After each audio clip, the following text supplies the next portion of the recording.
Bem, pessoal, aqui é Nelson França e é com grande prazer e orgulho que eu começo esse projeto novo. Esse projeto é para explicar o que será a nova lei, a nova legislação geral de licitações. Esse canal ele foi inaugurado praticamente e exclusivamente para falar sobre licitações e contratos com a administração pública, mas não do ponto de vista da administração pública, e sim do ponto de vista do advogado ou do empresário ou ainda do consultor de licitações. E o fato é que a lei de licitações ela vai mudar. Né? Estamos aí num processo avançado do projeto de lei que já há alguns anos tramita no Congresso Nacional, já passou pelo Senado, já passou pela Câmara. A Câmara fez algumas modificações que precisam voltar para o Senado para aprovação ou não do Senado, mas já estamos em reta final. E, e a lei vai entrar em vigor, só que o que vai acontecer é que os meus alunos do curso de pregão, eles vão ter que começar do zero. E isso aconteceu comigo na faculdade. Eu me formei em 2002 e lá em 2002 entrou em vigor o novo código, agora não é tão novo, né, mas na época, novo Código Civil. E eu tive uma professora, uma professora fantástica chamada Isabel Guimarães. Ela acompanhou a minha turma, né, Civil 2, Civil 3, 4, 5 e assim foi por diante. Ela acompanhou a nossa turma quase por todas as matérias, as cadeiras do direito civil. E em um dado momento ela percebeu que nós sairíamos da faculdade no mesmo ano que o novo Código Civil entraria. Ou seja, já sairíamos desatualizados.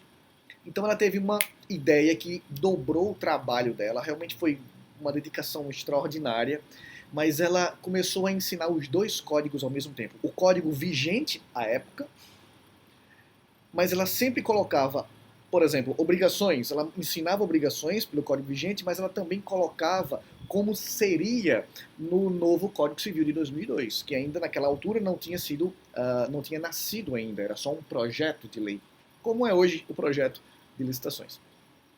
E eu me lembro como se fosse hoje, aquela atitude dela fez toda a diferença para minha turma, para mim e para minha turma, porque quando saímos da faculdade, o código mudou. Aqueles que tinham anos de prática, talvez décadas de direito civil, de prática de direito civil, tiveram que voltar para a faculdade. Para a faculdade não, né? Para a sala de aula. Tiveram que voltar para a sala de aula para se reciclar, porque não sabiam mais nada. E nós saímos da faculdade com tudo fresquinho, já atualizados. E aquilo fez muita diferença para mim e para minha turma. Né? Saímos não só atualizados, como confiantes também. E eu pensei, caramba, eu preciso fazer isso para os meus alunos do curso de pregão. Eu preciso fazer isso para que eles, quando a lei surgir, eles já estejam com a confiança necessária para atuar e para ganhar mercado. E, e é exatamente isso que a gente vai fazer, que a gente começa hoje. Eu vou começar aqui gravando essa série de aulas.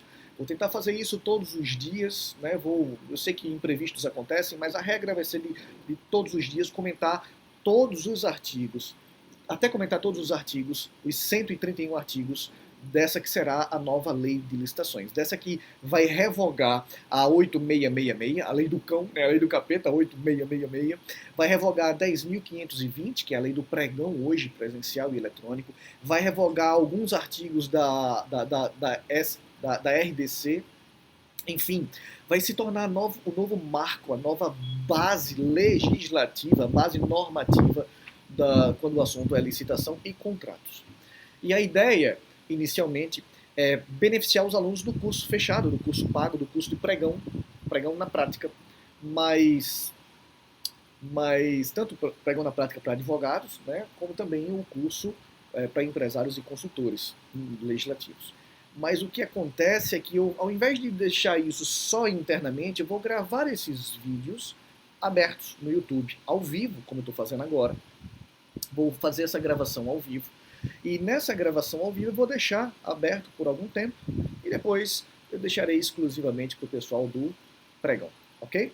Vou fazer vídeos também lá no meu Facebook, vou fazer vídeos no Instagram, mas sempre chamando para os comentários do YouTube. O fato é que em aproximadamente aí 20 e tantos dias, pelos meus cálculos, em menos de um mês, nós teremos comentado todos os 131 artigos de maneira aprofundada, didática, para que você possa sair na frente. Quando a nova lei surgir e todo mundo tiver que voltar para a sala de aula, você já estará não só atualizado, como confiante a ponto de ganhar mercado.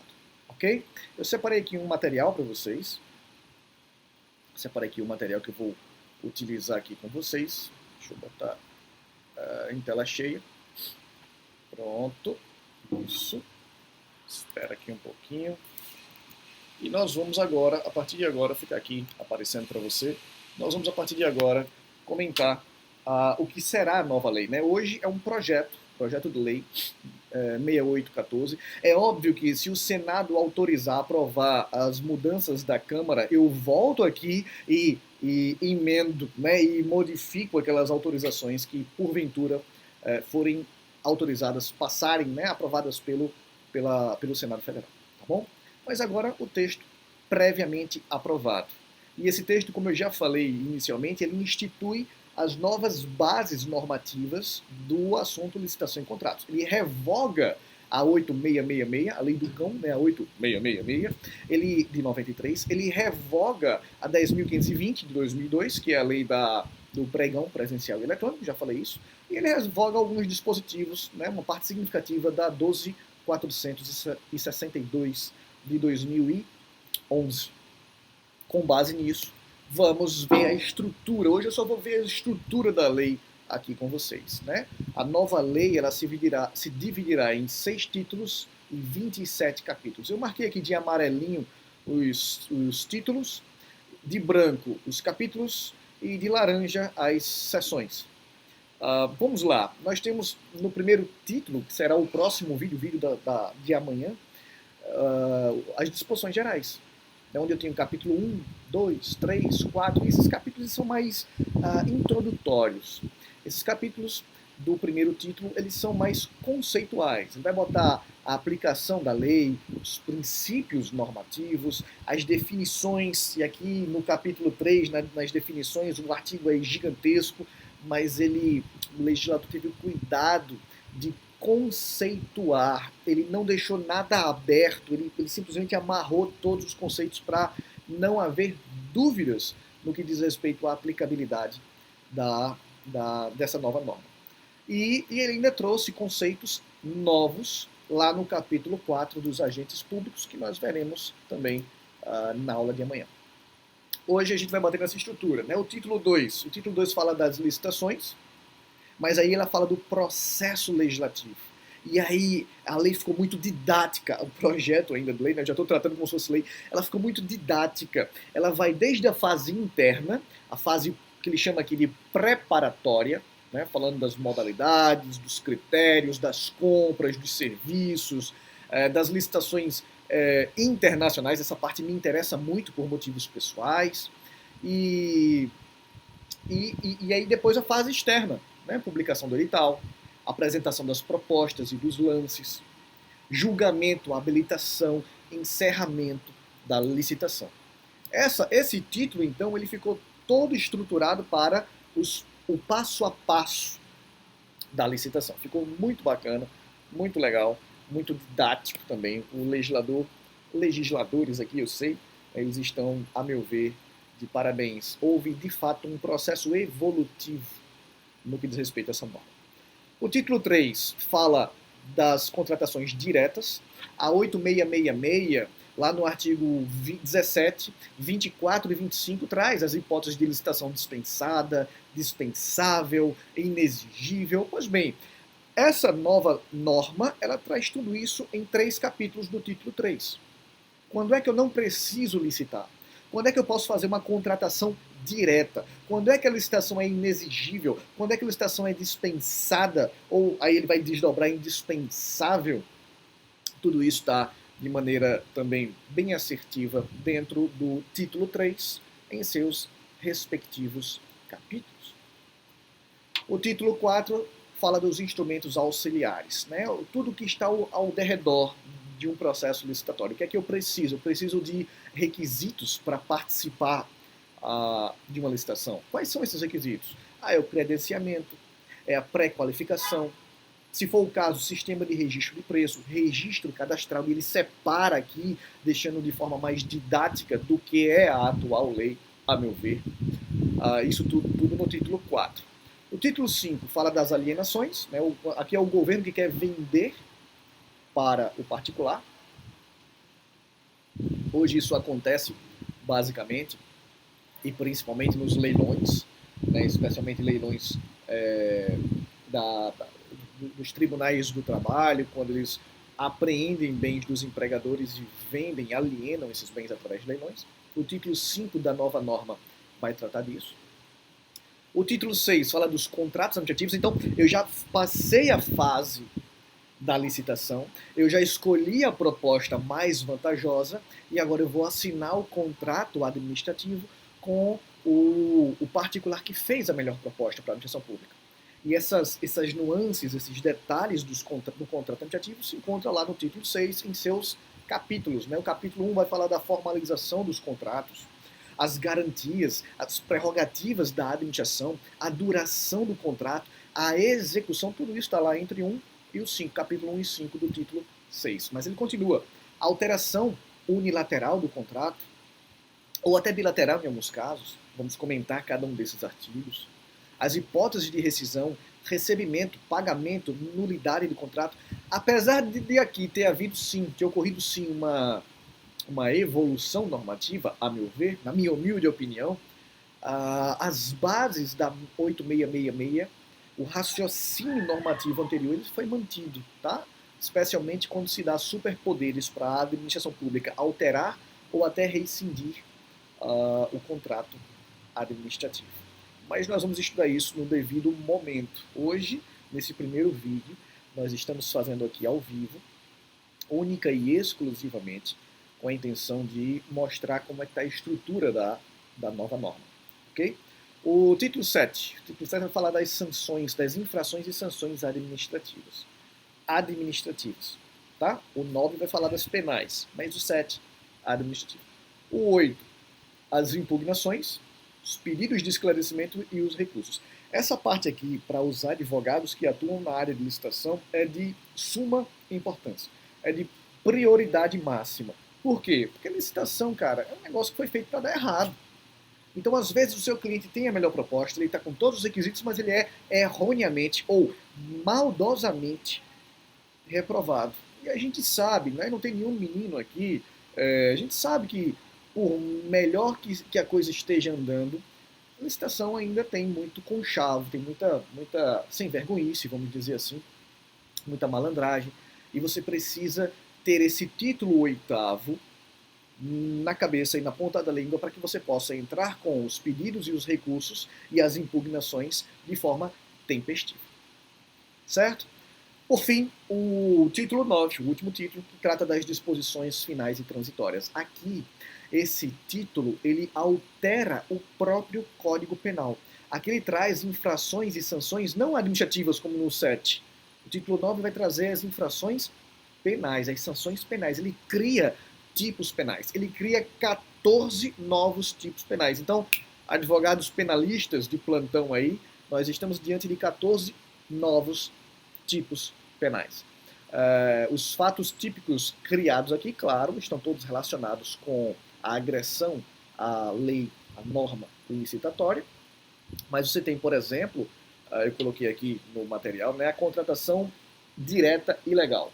Então, o caso não é de contratação direta, não é caso de dispensa, de inexigibilidade de licitação, mas o administrador fez assim mesmo. E se fez assim mesmo, o que foi que aconteceu? Ele acabou de se enquadrar no que será o novo artigo 337-E do Código Penal. Mas não só o 337-E, né? Você tem o E, o F, o G, H, I, J, K, L, N, 14. 14 novos 337 artigos 337. Ok? Bem, senhoras e senhores, basicamente eu quero terminar esse primeiro encontro. Esse primeiro encontro vai ser, a gente não vai comentar o artigo em si, mas eu quero falar duas coisas. Primeiro, a norma, ela vai ter uma vacatio legis, óbvio, é uma norma de grande peso, é uma norma que mexe num mercado bilionário. Na verdade, ano passado, todas as entidades da administração pública contrataram mais de 2 trilhões de reais. Então, é um mercado trilionário. Né? O Brasil hoje é o maior comprador de toda a América Latina. De toda a América Latina. E isso é impressionante. Isso é deveras e definitivamente impressionante. E com base nisso, essa norma ela precisa de uma vacation legis. Ela vai revogar os artigos, como diz o artigo 130, inciso 1, vai revogar inicialmente do 86 ao 108, da 8666.